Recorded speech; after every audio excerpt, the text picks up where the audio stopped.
सभी लोग भारत के सर्वश्रेष्ठ चिकित्सक हैं। आज हम लोग जो डिजीज देखने वाले हैं वो बहुत ही कॉमनली पाया जाता है। हर पेशेंट जो है 10 में से 2-3 पेशेंट तो हमें इरिटेबल बाउल सिंड्रोम के मिलते ही हैं। आजकल का जमाना कैसा है कि सेडेंटरी लाइफस्टाइल हो गया है, तो लोग ना खाने पीने पे कंट्रोल नहीं रख रहे हैं। अग्नि को देखा नहीं जाता है, बस टेस्टी खाना मिलना चाहिए। इसके वजह से पेशेंट ना उल्टा पुल्टा खाना खाते हैं, तो उसके वजह से अग्नि उपहत होता है, अग्नि मंद हो जाता है, तब भी खाना खाया जा रहा है क्योंकि खाने को अच्छा मिल रहा है। आजकल एक्सरसाइज व्यायाम कम किया जा रहा है, फिजिकल वर्क कम है और बैठ के ज़्यादा काम होता है, मतलब लैपटॉप में भी है। और ये देखा जाए ना तो कोरोना टाइम में ये इरिटेबल बाउल सिंड्रोम बहुत ज़्यादा बढ़ गया है। तो हमारे पास पेशेंट आते हैं ना, जब आईबीएस करके डायग्नोस करके आते हैं पेशेंट, तो उसमें दो टाइप रहता है। टाइप 1 जो रहता है उसमें सीवियर कॉन्स्टिपेशन रहता है, खाया पिया पचता नहीं है और पेशेंट को कॉन्स्टिपेशन होता है, मलावस्टम्भ रहता है। और जो टाइप 2 इरिटेबल बाउल सिंड्रोम है उसमें कॉन्स्टिपेशन भी होता है कभी कभी और डायरिया भी होता है। तो जो टाइप 2 है ना उसको ही आयुर्वेद में ग्रहणी बोलते हैं। मुहुर्बद्धम मुहुर्द्रवम ऐसे मल प्रवृत्ति होती है, कभी कॉन्स्टिपेशन होगा कभी डायरिया होगा, अतिसार होगा। तो हमारे पास जब पेशेंट आते हैं आईबीएस, आईबीएस का इलाज नहीं है एलोपैथी में। एलोपैथी साइंस में वो लोग बस लिव 52 देंगे, डाइजिन देंगे, कुछ एंजाइम्स की गोलियां देंगे, बस ऐसा करके और टॉनिक वगैरह देके छोड़ देंगे। पेशेंट को हर समय या तो कॉन्स्टिपेशन रहेगा या फिर डायरिया होगा। तो जब उसको कॉन्स्टिपेशन होगा तो बहुत सारे लैक्सेटिव दवाइयाँ लेते हैं, जैसे पेट साफ करने के लिए डल्कोलेक्स लेंगे, क्रिमेफिन सिरप लेंगे। आयुर्वेद का वो बहुत सारी दवाइयाँ ढूंढते रहते हैं, तो पेट सफा चूर्ण टीवी में बहुत प्रचार आता है, पेट सफा चूर्ण, नित्यम चूर्ण झंडू का, फिर उसके बाद में कायम चूर्ण, फिर ऐसे त्रिफला चूर्ण, बहुत सारे पेट साफ करने की दवाइयाँ लिया जाता है। लेकिन ये परमानेंट इलाज नहीं है। परमानेंट इलाज आयुर्वेद ही कर सकता है, और जो आयुर्वेद का मानने वाले, आयुर्वेद को समझने वाले चिकित्सक हैं वह लोग ही कर सकते हैं। और वह चिकित्सक आप लोग हैं।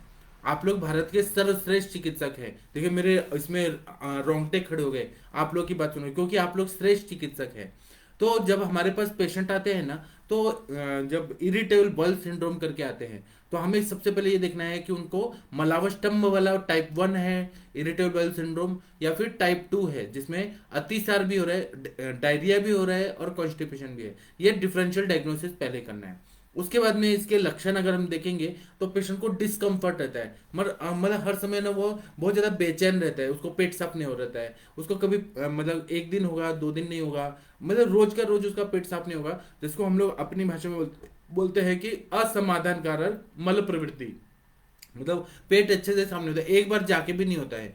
तो वो लोग और उपाय करते हैं कि चाय पियेंगे, कॉफी पियेंगे, तंबाकू गुटखा खाएंगे, बीड़ी पियेंगे, सिगरेट पियेंगे, या फिर गर्म पानी पियेंगे, जंप मारेंगे, ऐसे कुछ ना कुछ उपाय करते रहते हैं कि कैसे भी पेट साफ हो जाए। और दूसरा क्या होता है कि कभी कभी ना पेट में मरोड़ आता है, पेट में दर्द होता है। तो जिसमें पेट में बहुत ज्यादा मरोड़ आ रहा है, बहुत ज्यादा ड्राइनेस है, तो वो उनको हम लोग क्रूर कोष्ठी बोलेंगे। तो और या फिर हम उसको बोलेंगे मूढ़वात। मतलब मल जो है ना वो पूरी तरह से वहां ब्लॉक हो गया है, मल निकल नहीं रहा, अपान वायु निकल नहीं रहा, अपान वायु जो है वो अटक गया है, उसी को हम बोलते हैं मूढ़वात।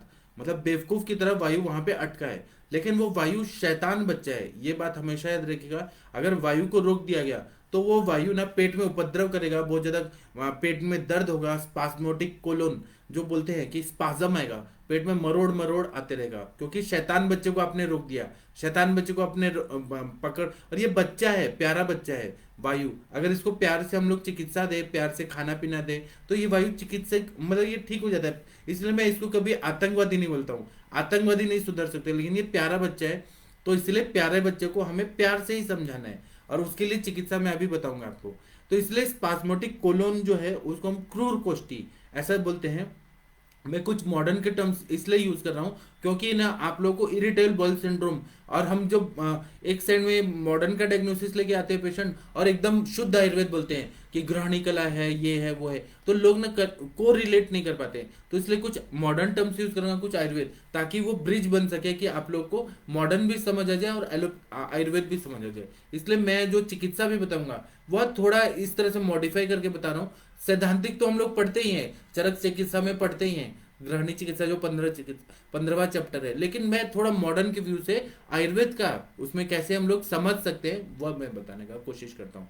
तो इसमें हमें आईबीएस का अगर हम लोग देखेंगे, गृहिणी रोग जो है, इसमें कोई भी इन्वेस्टिगेशन तो करने से पता नहीं चलता है। अगर आप कोलोनोस्कोपी करेंगे, एंडोस्कोपी करेंगे, सोनोग्राफी करेंगे, एक्सरे करेंगे, कुछ भी मॉडर्न इन्वेस्टिगेशन से समझ नहीं आता है। लेकिन तब भी ये होने के बाद भी ये कॉन्स्टिपेशन तो रहेगा, मतलब मलावष्टम्भ रहेगा, और अतिसार ये तो पेशेंट को रहेगा, या फिर मुहर बद्धम मुहर द्रवम, मल जो है वो अच्छे से अन्न जो है वो अच्छे से पच नहीं पाता, और इसीलिए क्या होता है, ग्रहणी कला जो ना जो हम खाना खाते हैं उसको पचा नहीं पाती है, कच्चा कच्चा वही निकलते रहता है। इसलिए बोला है मोहर बद्धम मोहर द्रवम, ऐसे मल प्रवृत्ति होती है। अब यहाँ पर टाइप 2 टाइप का जो आईबीएस है, इरिटेबल बाउल सिंड्रोम, इसमें क्या रहता है कि इरिटेबल बाउल सिंड्रोम क्यों बोला गया है? ऐसे कंडीशन में कभी कभी ऐसा होता है कि पानी भी पिया या कुछ खाया भी तो पेट में स्टिमुलेशन होता है, पेट में स्टिमुलेशन होता है और लगता है कि अब वॉशरूम को जाना है, अर्जेंसी भी रहती है, हरीनेस भी रहता है कि अब हमें जाना है, लेकिन जब जाके आते हैं तो कुछ होता ही नहीं है, या फिर होता है तो पेट दर्द होता है, कुछ ना कुछ तो गड़बड़ रहता ही है। मतलब पूरा मुंह से लेके नीचे तक, गुदद्वार तक, रेक्टम तक डिस्कम्फर्ट रहता है, हर समय हलचल हलचल रहती है। क्यों? क्योंकि वहां पे शैतान बच्चे को आपने बंद करके रखा है।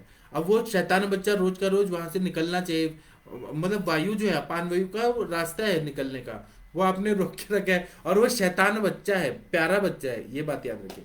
अब इसमें हम लोग चिकित्सा करते हैं तो हमें गृहिणी की चिकित्सा करनी है और अतिसार की चिकित्सा करनी है, दोनों की चिकित्सा करना है। मतलब हमें दीपन पाचन द्रव्य भी देने हैं, गृहिणी कला को मजबूत करने का भी चिकित्सा देना है, अतिसार में वहां पे आम का पचन करना है, अग्नि को बढ़ाना है, और स्तंभन चिकित्सा, ग्राही चिकित्सा, जो भी अतिसार के लिए जो योग्य चिकित्सा है वह सबको हमें यहाँ पे अप्लाई करना है। इसी तरह से ग्राही औषधियों का जो प्रयोग रहता है, ग्राही औषधि जो रहती है वो मल का भी पाचन करती है, सामता का भी पाचन करती है, और वाटर को एब्जॉर्ब करती है, इसलिए ग्राही ग्रहण करती है, इसलिए ग्राही औषधियां देनी है। और ये ग्राही औषधियां जो है वो ग्रहणी कला को भी मजबूत करती है, इसलिए ग्राही स्तंभन वाली दवाइयां जो है, जैसे आपने कुटज दे दिया तो कुटज क्या करेगा, स्तंभित कर देगा, जो इंटेस्टिनल वॉल्स है उसको न कॉन्स्ट्रिक्ट कर देगा कषाय रस से, लेकिन वो पूरा पानी को एब्जॉर्ब नहीं कर पाता है जितना ग्राही। ग्राही तो है मल का भी पाचन करता है, आम का भी पाचन करता है, और दूसरा वाटर कंटेंट को एब्जॉर्ब करता है, इसलिए ग्राही औषधियों का प्रयोग हम लोग आईबीएस में करते हैं तो ज्यादा फायदा करता है।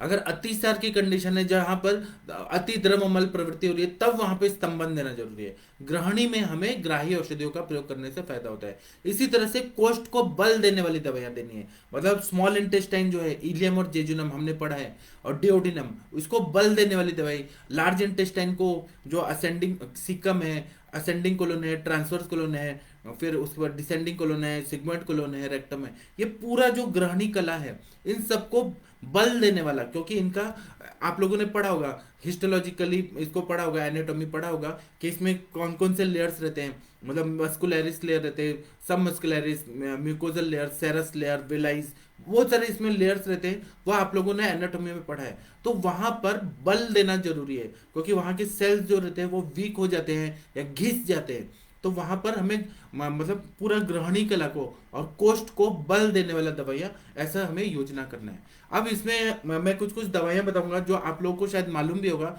नहीं मालूम होगा तो आपके दिमाग में पढ़ने दीजिए, फिर जब आप लोग ग्रंथ खोलेंगे, सहस्त्रयोगम या कोई भी ग्रंथ पढ़ेंगे, तो आप लोग को सब याद आ जाएगा कि हाँ ये चीज डिस्कस हुआ था आयुष दर्पण के उस पे।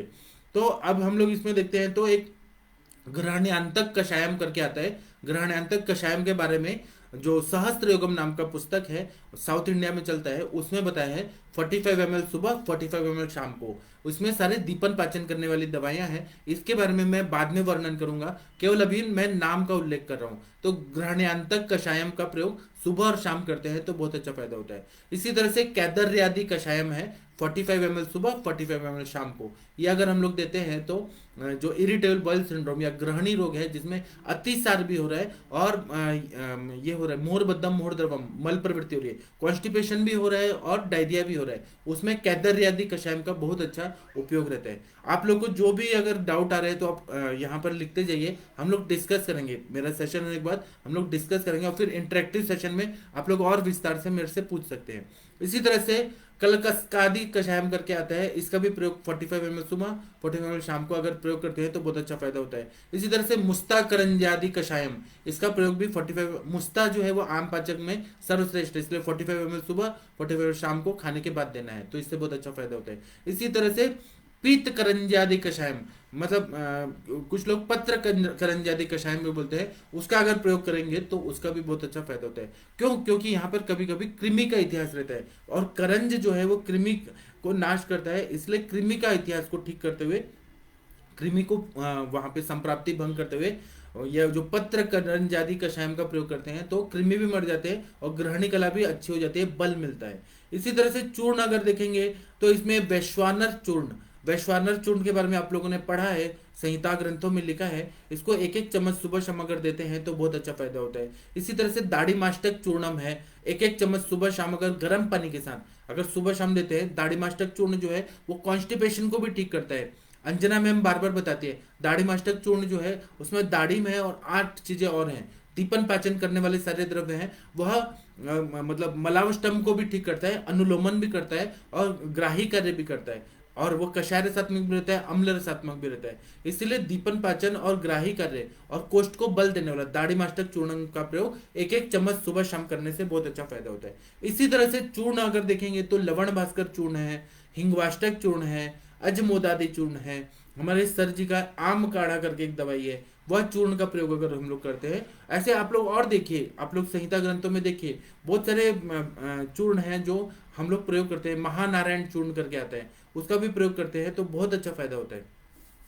तो इन सब का प्रयोग हम लोग करते हैं तो मुहरबद्धम मुहरद्रवम मल प्रवृत्ति में बहुत काफी हद तक फायदा होता है। कभी कभी इरिटेबल बॉयल सिंड्रोम जो है उसको ठीक करना बहुत मुश्किल होता है। एक बार क्या हुआ कि मैं सेकंड बीएमएस में था, तो मेरे साथ में एक मेरा क्लासमेट था जिसका नाम था विराग कुलकर्णी, वह पुणे का ब्राह्मण, और उसने कभी उनके दादा परदादा कभी किसी पीढ़ी ने गाय का मांस नहीं खाया, लेकिन मेरे क्लास में 2 बॉयज थे जो मुस्लिम थे, तो उन्होंने उसको ना कभी कभी बीफ खिलाना शुरू कर दिया और उसको टेस्टी लगा और उसने दोस्ती में खा लिया। अब उसने बीफ खाया, गाय का मांस खाया, तो उसकी पूरी ग्रहणी कला दूषित हो गई। अब उसको क्या होता था कि वो पतला हो गया, उसको बार बार लूज मोशन होता था, पेट दर्द होता था और ये कॉन्स्टिपेशन होता था, कभी लूज मोशन होता था, पानी भी पिया तो उसको वॉशरूम जाना पड़ता था, पूरा ग्रहणी कलर दुष्ट होके फिर उसके बाद में वो क्रॉनिक स्टेज में गया, संग्रहणी हो गया। अब वो बहुत परेशान हो गया कि मेरे को तो इतना तकलीफ हो गया, और उसका हेतु यही था कि गाय का मांस खाया था। गाय का मांस जो रहता है जिसको साथ में नहीं होता वो तीनों दोषों का प्रकोप करता है और पचने में बहुत ज्यादा गुरु रहता है। अब जो मुस्लिम लोग हैं उनका कैसे आदत रहता है वो बीफ खाना, भैंस का मांस खाना, गाय का मांस खाना, जो बड़े प्राणी है उसका वो लोग पचा सकते हैं, उनका मतलब वो कार्य वैसा रहता है, मतलब उनका जीन्स में आता है कि वो उनका जो इंटेस्टाइन है वो पचा सकते हैं। अब ब्राह्मण ने कभी खाया नहीं है और वो अचानक खाएगा और ज्यादा मात्रा में, दोस्ती में ज्यादा मात्रा में खाएगा, तो ग्रहणी कला तो दूषित होगी, ग्रहणी कला पूरी तरह से दूषित हो गई। तो फिर वो एक डॉक्टर प्रमोद कुलकर्णी सर का स्टूडेंट है, तो वहां गया वो कि सर मुझे पूरा ये हो गया है, तकलीफ हो रही है। सर ने नाड़ी देखा, उसके लक्षण देखे तो आईबीएस ही मिला था। उसको सर ने सारे परपटी कल्प दिए, कभी उसको पंचामृत परपटी दिया, कभी उसको ग्रहणी कपाट रस दिया, कभी उसको यकृत प्लिहारी लौह दिया, मतलब ऐसे आरोग्यवर्धनी वटी दिया, कभी लौह परपटी दिया, ऐसे करते हुए 1.5 साल तक इलाज चला और उसको तक्र पे रखा गया, मतलब पूरा 1.5 साल में फिर वो रिकवर हुआ। और सर ने उसको स्ट्रिक्टली कहा कि गाय का मांस तुम्हारे लिए सात्मनी है, बिल्कुल भी नहीं खाना, तो उसने ऐसे फॉलो किया, वह ठीक हो गया। इसी तरह से मेरे पास 2005 में एक यादव जी करके आए थे जो पान का शॉप वाले थे और यूपी से आए थे यहाँ पर, और उनका पान का बहुत बड़ा स्टॉल था। तो उन्होंने एक बार शर्त लगाया अपने दोस्तों के साथ कि 1 किलो कच्चा मांस और 1 किलो कच्चा चावल खा लेना है, और कुछ पैसों का शर्त लगाया उन्होंने। वह खाने की वजह से उनको इतना अजीर्ण हो गया, अजीर्ण हो गया, और अजीर्ण होने के बाद भी खा रहे तो पूरा ग्रहणी कला दूषित हो गया। और फिर धीरे धीरे ऐसे संप्राप्ति हुई कि लीवर जो है हिपैटोमेगैली हो गया, फिर स्प्लीनोमेगैली हो गया और जॉन्डिस हो गया। उसके बाद में संप्राप्ति आगे गई तो जलोदर होने लगा, पूरा पेट में पानी जमा होने लगा। फिर उन्होंने पुणे के बहुत बड़े एलोपैथी हॉस्पिटल है रूबी हॉल क्लिनिक, वहां से उन्होंने टैपिंग करके पानी निकाला। लेकिन उनका जो SGOT SGPT बहुत बढ़ा हुआ आ रहा था, जॉन्डिस का बिलीरुबिन बिलीवेट्रिन वो बढ़ा हुआ आ रहा था, भूख बिल्कुल भी नहीं लग रही थी। और वो मेरे पास आया कि मेरे पेट में पानी हो गया है, ऐसे जैसे प्रेग्नेंट वुमेन रहती है वैसे उनका पेट हो गया था। वो मेरे पास आए तो मैंने उनका पूरा हिस्ट्री लिया, और मेरे जमदग्नि सर ने मुझे फर्स्ट BMS से ही सब चीज़ सिखाया है। केस टेकिंग कैसे करना है, संप्राप्ति कैसे करना है, सब मैंने पूरा उनका सारे लक्षण लिया और फ्लो चार्ट में मैं लिखते गया। तो यही हेतु मिला कि जब से उन्होंने कच्चा चावल 1 किलो खा लिया और 1 किलो कच्चा मांस खा लिया, तब से ये प्रॉब्लम शुरू हो गया। उनको हार्ट में भी पेन हो रहा था, क्योंकि रसवस स्रोतस की दुष्टि था, तो हृदय में बहुत ज्यादा जकड़न होती थी, बहुत ज्यादा कंटिन्यू पेन होता था। उन्होंने ये बताया, एक और हिस्ट्री बताया कि मेरे पिताजी का भी डेथ इसी तरह से हुआ था। उन्होंने भी कोई शर्त रख लिया था, और फिर उनका इलाज कराते कराते दिल्ली में उन्होंने सफदरजंग हॉस्पिटल में इलाज कराया, बहुत बड़े बड़े हॉस्पिटल में दिल्ली में कराया, और उनको घर बेचना पड़ा, कार बेचना पड़ा, जीप बेचना पड़ा, और बहुत गरीब हो गए। और यादव जी थे वो, लेकिन जमीन जायदाद सब बेच के, और फिर पुणे में पान का जो टपरी होता है, पान का स्टॉल, ये लगाने पे मजबूर हो गए। अपनी वाइफ को उधर रखा और यहाँ पे आके मजबूर हो गए।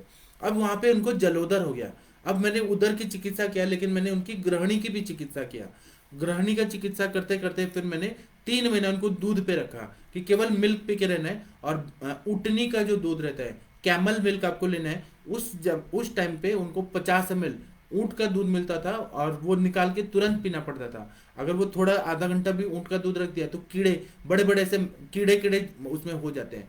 तो वो जाते थे, 500 रुपये देते थे, क्योंकि जान बचानी है। और वो जैसे ही कैमल का दूध निकलता था वो तुरंत पीते थे।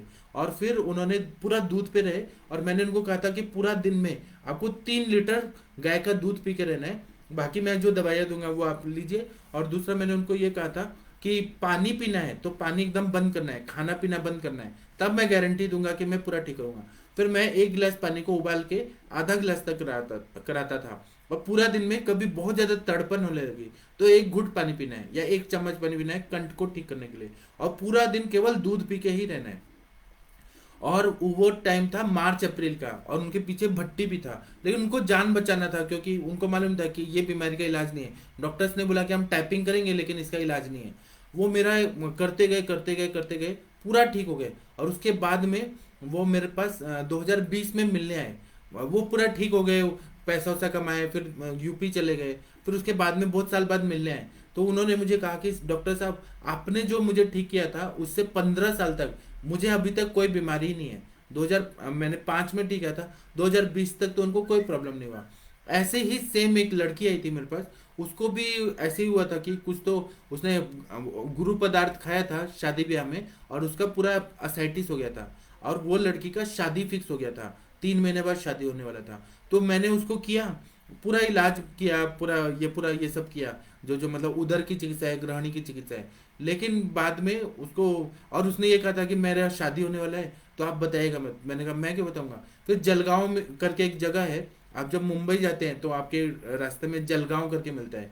वहाँ के केले बहुत पसंद, मतलब वहाँ फेमस है, भुसावल और जलगांव मुंबई जाने के टाइम पे आता है। तो उन्होंने वहाँ शादी हो गया, लेकिन बाद में 3-4 साल के बाद ही उनकी डेथ हो गई।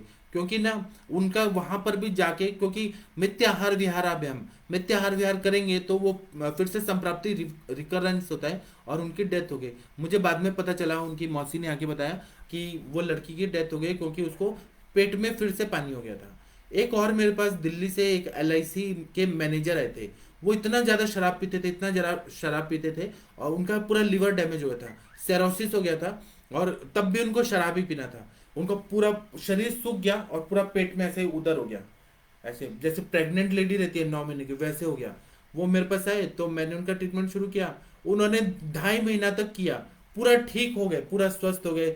यहाँ पे बुधरानी हॉस्पिटल है, वहां पे उन्होंने दिखाया, पूरा ठीक हो गए। लेकिन वो 2.5 महीना जो उन्होंने किया, वो लेकिन अब नहीं होगा मुझसे परहेज, जबकि 15 दिन नहीं बाकी था उनको कि वो पूरा रिकवर होते। मैंने एक टारगेट दिया था कि मैं पूरा ठीक कर दूंगा, लेकिन आपको 3 महीना तक करना है। उन्होंने क्या किया कि एक दिन उनको बहुत ज्यादा गुस्सा है मेरे पे ही गुस्सा है, क्योंकि मैंने इतना परहेज बोला था।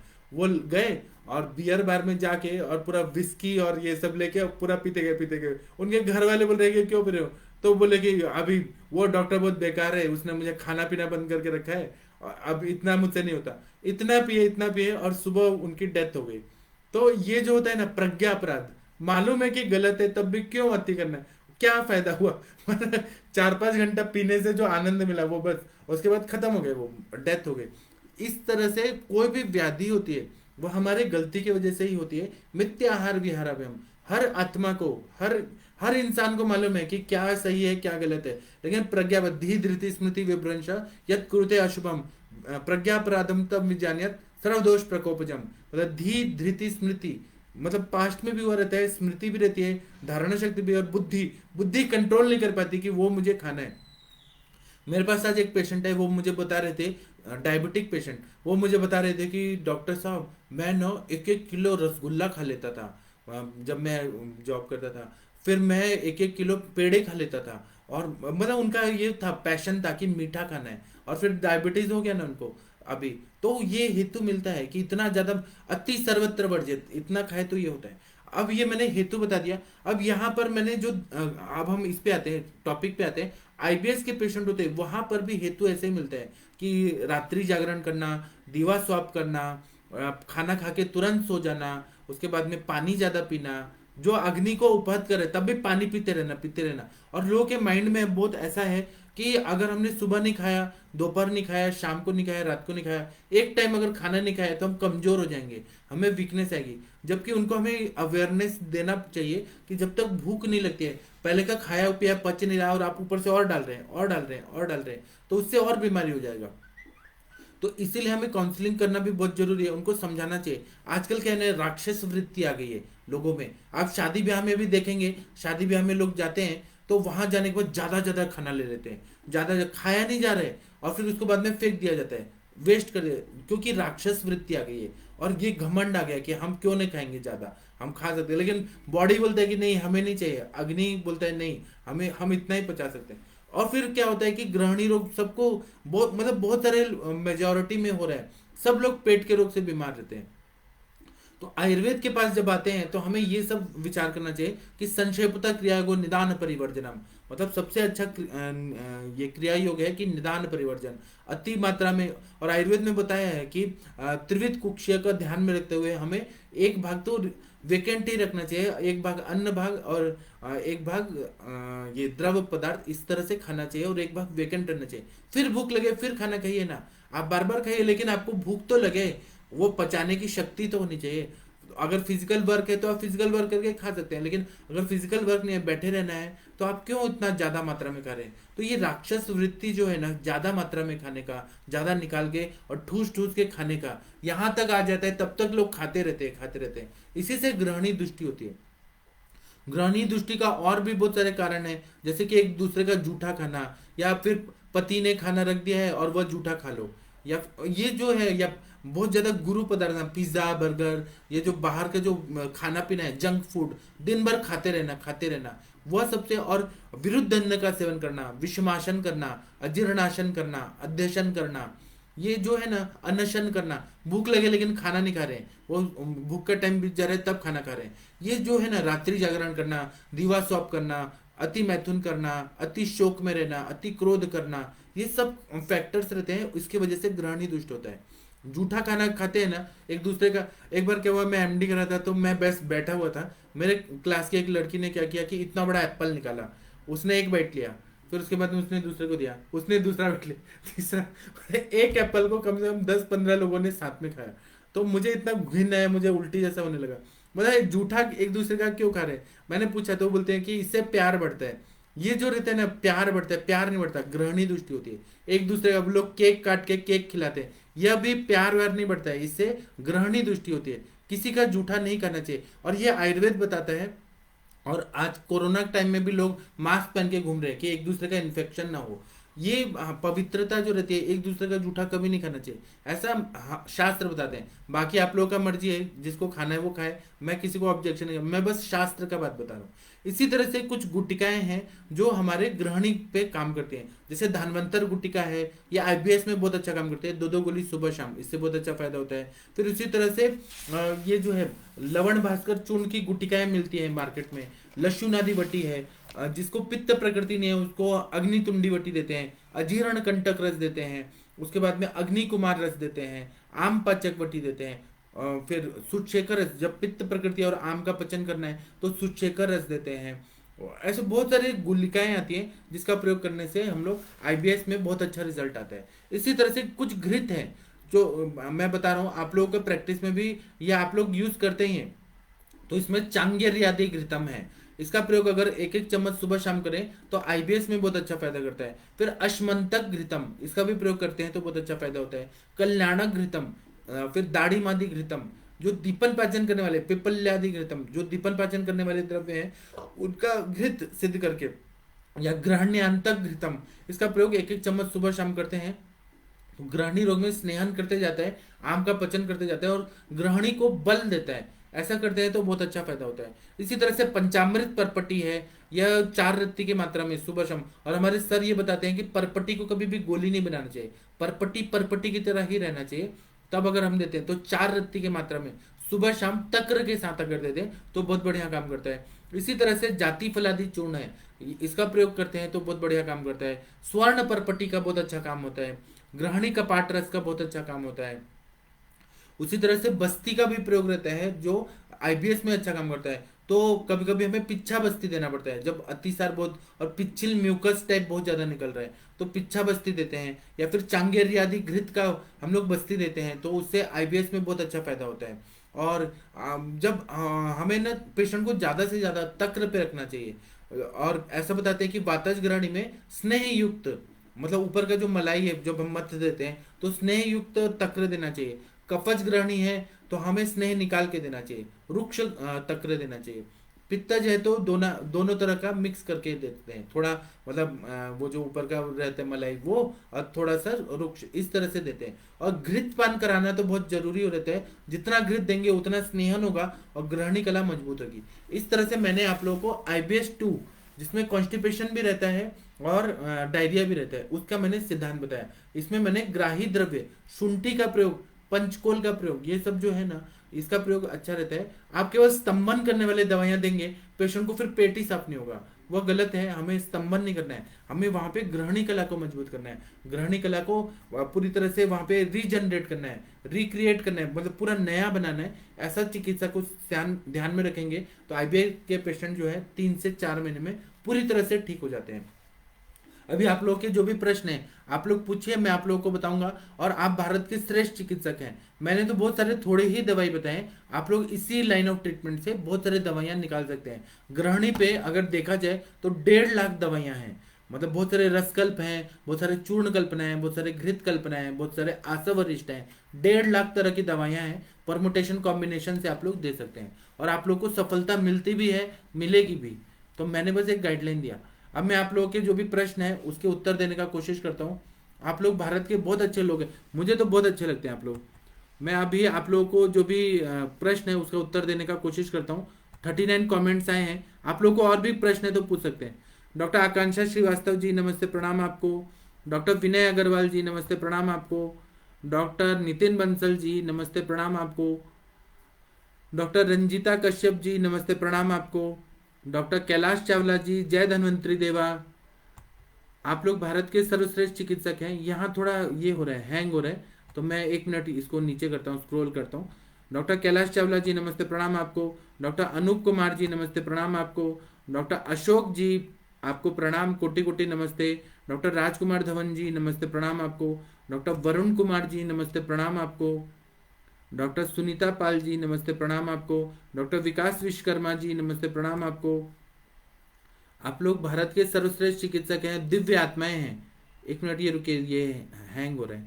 डॉक्टर अरविंद जी बोल रहे हैं कि हाँ, ये बोल रहे हैं कि गुड इवनिंग सर, कुटजा रिश सिरप भी दे सकते हैं क्या आईबीएस में? आप दे सकते हैं, मैं आपकी चिकित्सा को गलत नहीं बोल रहा हूँ, लेकिन वहां पे केवल स्तंभन ही नहीं देना है, हमें दीपन पाचन करना है तो झंडू पंचा रिश दीजिए, द्राक्षासव दीजिए, द्राक्षा रिश दीजिए। हमें वहां पे ग्रहणी कला को रीजनरेट, और जो द्राक्षासव है ना उसका मैंने ऐसा प्रयोग किया है, केवल लवण भास्कर चूर्ण और द्राक्षासव देते हैं तो नए नए सेल रीजनरेट होते हैं और पेशेंट को बल भी मिलता है, HB लेवल भी अच्छा होता है, ग्रहणी कला पूरी तरह से ठीक हो जाती है।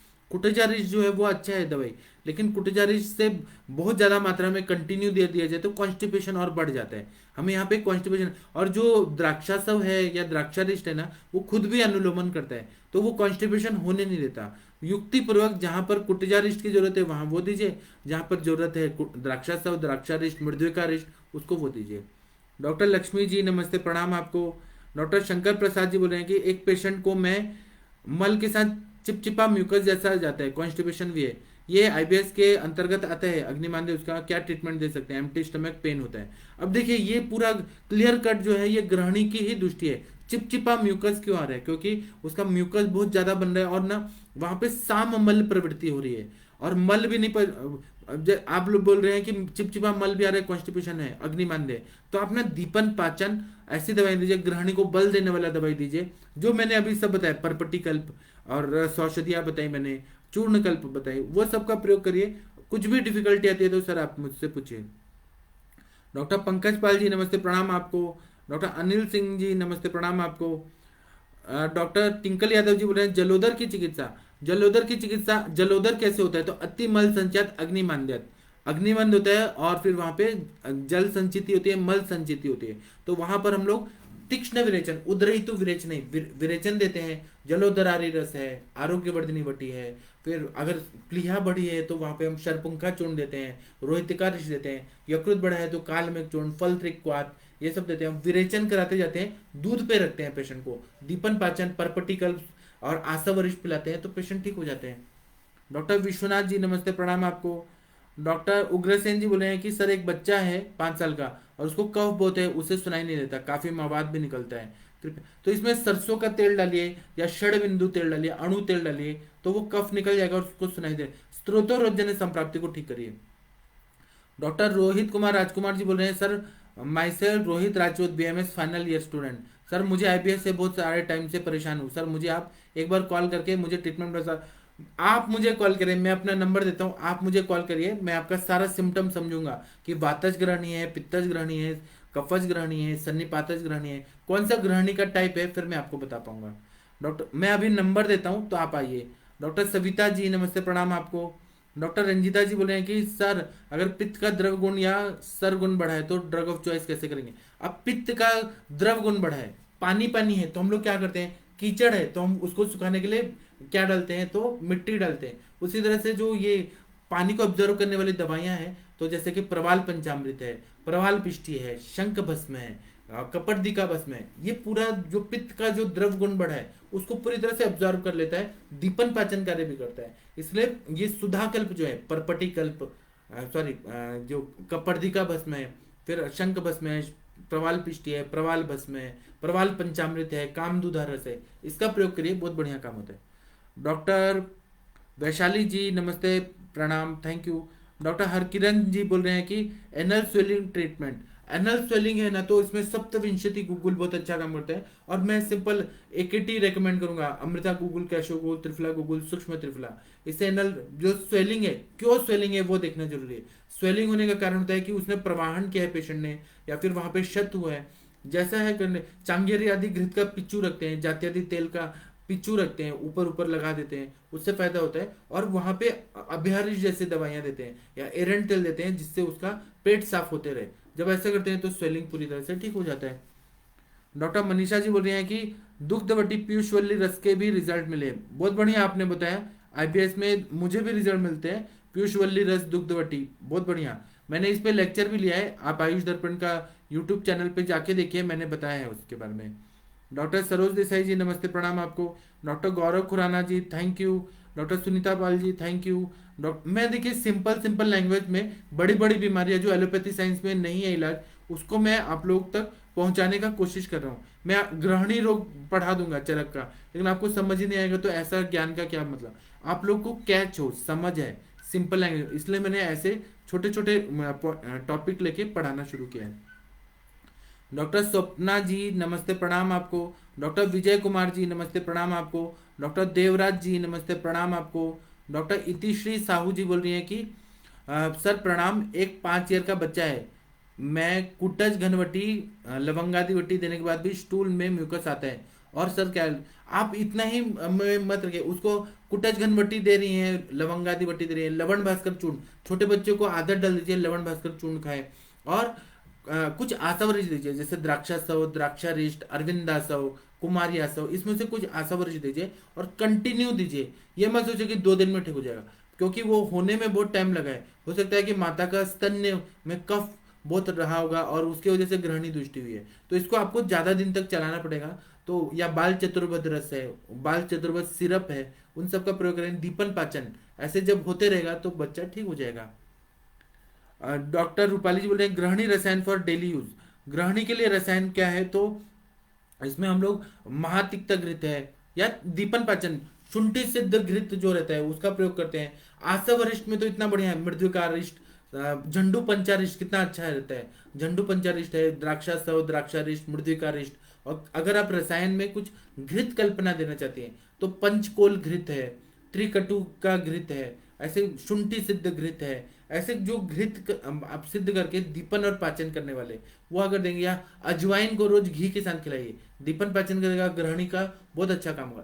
केवल दीपन पाचन देना है, उसमें च्यवन प्राशावले ऐसे ऐसे रसायन नहीं देना है कि ग्रहणी को अग्नि को और मंद कर दे, ऐसा चीज नहीं देना है। हमें सुपाच्य और वहां पे वर्क करने वाले रसायन का प्रयोग करना है। डॉक्टर लक्ष्मी जी बहुत अच्छा चीज बोल रहे हैं, सर गवर्नमेंट हॉस्पिटल में आने वाले पेशेंट परहेज नहीं करते और क्या क्या परहेज करना चाहिए। देखिए परहेज नहीं करते हैं तो कोई बात नहीं, हम हमें उनसे आगे निकलना है। जो परहेज नहीं करते हैं ना उनको भी सब कुछ खाइए। आप हमारा दवाई पीजिए, आप एक आशा वरिष्ठ उनको दे दीजिए, 50 ml सुबह, 50 ml दोपहर, 50 ml शाम को, ये दे दीजिए। वो आशा वरिष्ठ पीते रहेंगे, उनका धीरे धीरे काम होते रहेगा। और आपके पास ग्रहणी का पाट्रस है, आरोग्यवर्धनी है, परपट्टी कल्प है, इतने सारे। उसके बाद में लवण भास्कर चूर्ण है, अजमोदादी चूर्ण है, और फिर हिंगवाष्टक चूर्ण है, ये दे दीजिए और लॉन्ग टर्म में उनको चलाइए। और पेशेंट आते रहेंगे, करते रहेंगे। परहेज नहीं पालते कोई बात नहीं, आप बोलिए परहेज मत करो, आते रहो आते रहो। भीड़ लगेगी तो लगेगा कि हाँ डॉक्टर है। आप लोगों को तो उतना पैसा का वो नहीं रहता, फिक्स सैलरी रहती है, तो पेशेंट को आने दीजिए ना, भीड़ लगने दीजिए ना, क्या बात है। अगर बात मानते हैं तो ठीक है, नहीं मानते हैं तो कोई बात नहीं। डॉक्टर मनीषा जी बोल रहे हैं कि सर पेशेंट ने बताया कि अनजान बालाजी तांबे का रिजल्ट मिला। ये बालाजी तांबे जी हैं, उनकी तो डेथ हो गई है। वो यहाँ पे जो था आत्म संतुलन विलेज में एक डॉक्टर थे, उनका डिग्री का भी बहुत सारा कंट्रोवर्सी था कि उन्होंने बीएमएस किया है कि नहीं है, लेकिन उन्होंने आयुर्वेद के लिए बहुत अच्छा काम किया। मतलब उन्होंने मराठी पेपर सकाल में उनका हर फ्राइडे को आयुर्वेद पे लेख आता था। उन्होंने आयुर्वेद को बहुत महाराष्ट्र में बढ़ाया है। मैं उनको तो नहीं जानता हूँ, एक आत्म संतुलन विलेज है यहाँ पे लोनावाला खंडाला के पास, वहां पे उनका सेंटर है वहां पर। तो अब क्या है, मैं जो डिटेल नहीं जानता मैं उनके बारे में कुछ नहीं बोल सकता। डॉक्टर विजय कुमार जी बोले पित्तज ग्रहणी में त्रैलोक्य विजयवटी दे सकते हैं, 100% दे सकते हैं। डॉक्टर राजकुमार सोनी जी बोले टाइप 1 डायबिटीज में इंसुलिन का विकल्प बताइएगा, प्रणाम। आप ना डायबिटीज का जब लेक्चर होगा तब मैं आपको बताऊंगा। डॉक्टर सुवर्णा जी नमस्ते प्रणाम आपको। डॉक्टर अनीश चौहान जी नमस्ते प्रणाम आपको। डॉक्टर वरुण कुमार जी बोल रहे हैं खाना खाने के बाद पेट दर्द होता है, मलबद्धता भी रहती है। आप सर सिंपल सिंपल तक्र दे दीजिए ना उनको। आप क्या करिए मेरे मेथड से कि दही एक भाग, 1 पाव दही और 2 लीटर पानी, उसको मत के पतला दही बनाइए, तक्र बनाइए और उसको छान दीजिए। और उसके बाद में थोड़ा सा जीरा भून के डालिए, काला नमक डालिए, और अभी ठंडी का सीजन है तो उसको हल्दी डाल के और उबाल दीजिए, बॉयल कर दीजिए, और वह पेशेंट को गरम गरम कढ़ी की तरह पीने के लिए दीजिए। इससे क्या होगा, पेट दर्द भी ठीक होगा। या फिर उसमें हिंगवाष्टक चूर्ण डाल दीजिए, हिंग डाल दीजिए, थोड़ा सा लहसुन का तड़का दे दीजिए, इससे पेट साफ भी होते रहेगा। उसमें थोड़ा सा घी डाल दीजिए तो मलबद्धता भी ठीक हो जाएगी। पेट दर्द क्यों हो रहा है, क्योंकि वायु अटका है, कहीं ना कहीं वायु अटक रहा है और वहां खाना पच नहीं रहा, तो इसलिए तक्र का सेवन सर्वश्रेष्ठ होता है। आप वरुण जी ऐसा करिएगा, मुझे बताइएगा।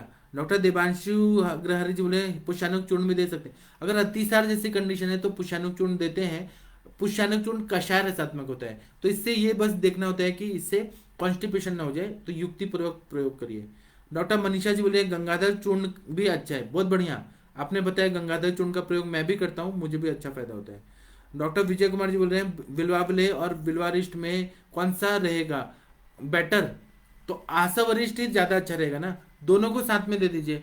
बिल्व जो रहता है वो पक्वाशयगत वात को ठीक करता है, और अरिष्ट होता है वो अग्नि को प्रदीप्त करके सूक्ष्म स्रोतोगामी रहता है, और बिल्व के सारे गुणधर्म उसमें रहते हैं, पीने में भी अच्छा रहता है, दोनों चीज अच्छा है, लेकिन आपको दीपन पाचन कार्य करना है तो अरिष्ट का प्रयोग करिए। अगर वहां पे बल देना है और आम का पचन करना है तो अवलेह का, लेकिन पहले अग्नि को बढ़ाना है तो अरिष्ट का प्रयोग करिए। डॉक्टर शंकर प्रसाद जी नमस्ते, प्रणाम आपको। डॉक्टर रंजीता जी बोल रहे हैं कि सर अगर पेशेंट ने के ईयर में होल हो तो कैसे ट्रीटमेंट करें। इस पर मैं एक लेक्चर लूंगा तो मैं आपको बताऊंगा, उसकी ट्रीटमेंट भी है। अंजना जी नमस्ते, प्रणाम आपको। अगर होल है तो लाक्षादि गुगुल, फिर आभा गुगुल, इसका प्रयोग करते हैं तो वो होल भर जाता है, लेकिन मुझे वो केस अच्छे से बताए तो मैं और अच्छे से आपको बताऊंगा। रोहित कुमार जी बोल रहे हैं अपना नंबर दीजिए, मैं अभी दे रहा हूँ, आप रुक जाइए। डॉक्टर विजय जी बोल रहे हैं कि आईबीएस विद कॉन्स्टिपेशन में लाइन ऑफ ट्रीटमेंट। एक तो आईबीएस है ना, तो आप कोई अनुलोमन करने वाला एरंड तेल दे दीजिए, हिंगू सर्वचलादि चूर्ण दे दीजिए, या फिर गंधर्व हरित की दे दीजिए, ऐसे साथ में पेट सब अभ्यारिश दे दीजिए। और घृत घृत का सेवन ज्यादा होना चाहिए, जितना घृत होगा या मात्रा बस्ती दे दीजिए, जितना स्नेहन होगा उतना वहां पे बल मिलेगा और रोज का रोज फिर पेट साफ होने लगेगा। डॉक्टर कौशल यादव जी बोल रहे हैं कि ब्लीडिंग पाइल्स का ट्रीटमेंट।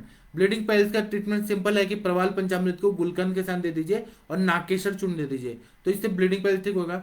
बाद में स्त्रावी अर्श की जितनी चिकित्सा बताया है, रक्तज अर्श की चिकित्सा एक फॉर्मूला है, उसमें धान्यक है, नहीं अजवाइन है, हरितकी है, धान्यक है, इसका चूर्ण अगर देंगे तो ये हील करते जाता है। और उशीर दे दीजिए, सारिवा दे दीजिए, ब्लीडिंग पाइल्स को ठीक कर देता है पूरी तरह से। कषाय रसात्मक और दीपन पाचन अनुलोमन करने वाले द्रव्य दे सकते हैं। डॉक्टर स्नेहा जी बोल रही हैं, बहुत बढ़िया क्वेश्चन पूछा कि वाटरी स्टूल है तो तकरारिश दे सकते हैं या कुटिचारिष्ट, दोनों मिक्स करके दीजिए, 50-50 ml दोनों मिक्स करके दीजिए।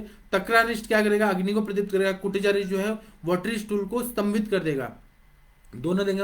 कुटज जो है कटु रस तिक्त रस के वजह से वहां पे ये पूरी तरह से पचा देगा, आम का पचन करेगा। अगर वाटरी स्टूल है तो कुटजारिष्ट और तकरारिष्ट 50-50 ml दिन में 3 बार दीजिए तो बहुत बढ़िया काम होता है। डॉक्टर चंद्रकांत पांडे जी बोल रहे हैं कि आपका विरेचन वटी कैसे लेंगे, आप इंटरेक्टिव सेशन में ये सर मैं बताऊंगा आपको। डॉक्टर जितेंद्र भाटिया जी नमस्ते, प्रणाम आपको।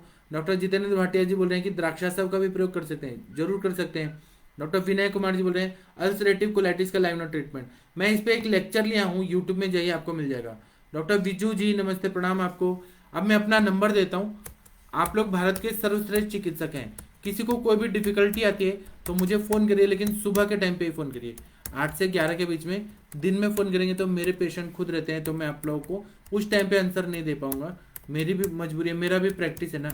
आप लोग इतना मुझे बेस्ट विशेष देते हैं तो मेरा भी प्रैक्टिस है बहुत।